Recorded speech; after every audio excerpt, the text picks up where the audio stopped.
ప్రభుత్వం తాలూకా పనితీరు మీద వారి తాలూకు పరిపాలన మీద శ్రద్ధ పెడితే వీటి మీద పెద్దగా దృష్టి ఉండదు.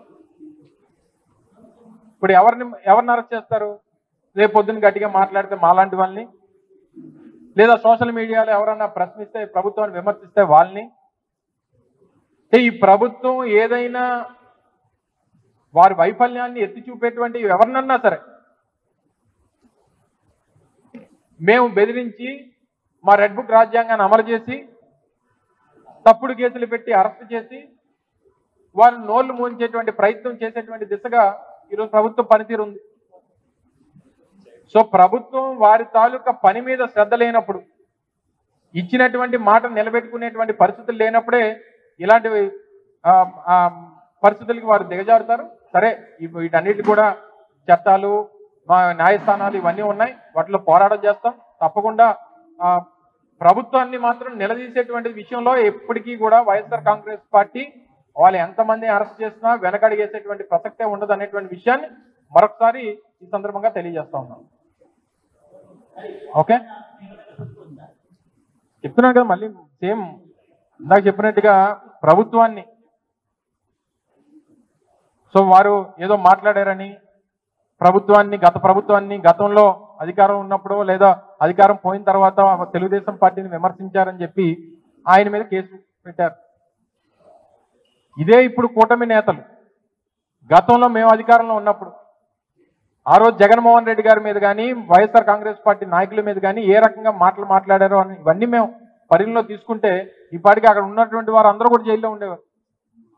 సో ఇవి కాదు, ప్రభుత్వంలో మీరు అధికారం ప్రజలకు ఇచ్చిన తర్వాత మీరు శ్రద్ధ పెట్టాల్సింది పరిపాలన మీద, ప్రజలకు ఇచ్చినటువంటి హామీల మీద. సో వీటిని ప్రశ్నించేటువంటి పరిస్థితి వచ్చినప్పుడు వారి మీద ఈ రకమైనటువంటి చర్యలు తీసుకునేటువంటి కార్యక్రమాలు, కక్ష సాధింపు చర్యలు ఇవన్నీ జరుగుతూ ఉంటాయి. సరే, వీటికన్నిటిని కూడా బెదిరిపోయో లేకపోతే భయపడో వెనకడిగేసి ఇంట్లో కూర్చునేటువంటి పరిస్థితులు మాకు ఉండవు అనేటువంటి విషయాన్ని మరొకసారి వారికి తెలియజేస్తా ఉన్నాం. ఈ స్క్రిప్ట్ ఎవరిది చదివినా శిక్ష అయితే అతనికే కదా పడుతుంది. అనుభవించే రాజు ఆయనే కదా, అది వేరే కదా. అది ఏదైనా చదవచ్చు, కానీ అనుభవించే రాజు ఆయనే కదా అవుతున్నాడు. ఓకేనండి, నేను ఒకటి అడుగుతున్నానండి మిమ్మల్ని, డైరెక్ట్ క్వశ్చన్.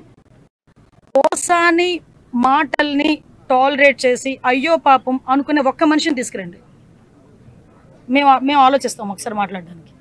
పోసాని మాటలు ఇష్టానుసారంగా మాట్లాడిన తర్వాత సభ్య సమాజం తలదించుకునే విధంగా, సాధారణంగా అనకూడదు కానీ ఇల్లిటరేట్స్ కూడా అలాంటి మాటలు మాట్లాడుకోరు. సో అవతల వాళ్ళకి మనోభావాలు దెబ్బతిన్నాయి, వాళ్ళ ఆత్మగౌరవాలు దెబ్బతిన్నాయి. పోలీస్ కేసు పెట్టారు, యాజ్ పర్ లా మేము వెళ్ళాం.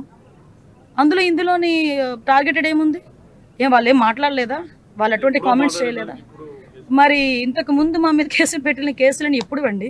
చంద్రబాబు నాయుడు గారికి మీద కేసు పెట్టారు కదా, అది ఎప్పుడు? అది 53 రోజులు తైల్లో పెట్టారు చంద్రబాబు నాయుడు గారిని తీసుకెళ్ళి ఆ రోజు. అంటే ఒకటి ఎప్పుడు కాదు, మాకు మాకు కేసు వచ్చింది, మేము యాక్షన్ తీసుకోవాలి, డెఫినెట్గా తీసుకుంటాం.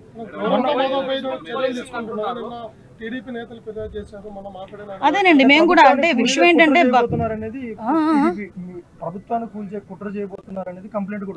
అంటే అదేనండి ఇందాక మీకు చెప్పాను, ఏది పడితే అది మాట్లాడడానికి అవ్వదండి. డెఫినెట్గా మీకైతే వాక్ స్వతంత్రం ప్రజాస్వామ్యంలో అంబేద్కర్ గారు ఇచ్చారు, కానీ ఎలా పడితే అలా మాట్లాడమని ప్రజాస్వామ్యంలోని కూడా రాజ్యాంగంలో కూడా లేదు.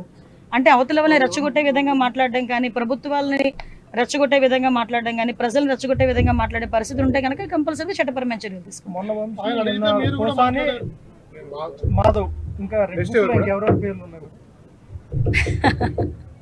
రెడ్ బుక్ పరంగా మేము వెళ్ళాలి అనుకుంటే ఈరోజు వైఎస్ఆర్సీపీ నాయకులు ఎవరు రోడ్ల మీద తిరగరండి.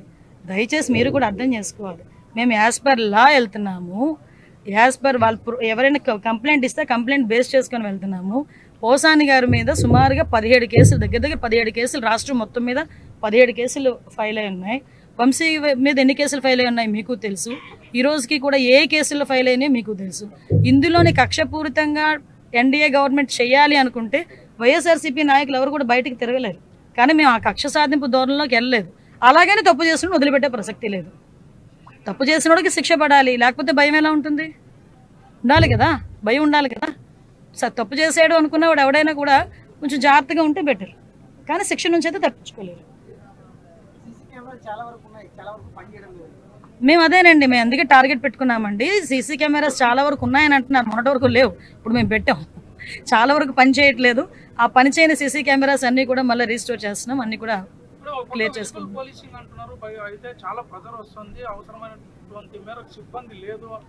ఎస్, నిజమేనండి. ఈ రోజు సుమారుగా 394 మంది ఎస్ఐలు బయటకు వచ్చారు. ఆల్రెడీ 6500 మందికి కానిస్టేబుల్స్ కి ఈ రోజు రిక్రూట్మెంట్ కూడా జరుగుతుంది. మొన్న మొత్తం ఫిజికల్ టెస్ట్లు అన్ని కూడా అయిపోయి రిటర్న్ టెస్ట్ కూడా పెండింగ్ ఉంది. ఇమీడియట్ గా అది కూడా బయటకు వచ్చిన తర్వాత వాళ్ళు ఒక 6500 మంది బయటకు వస్తారు.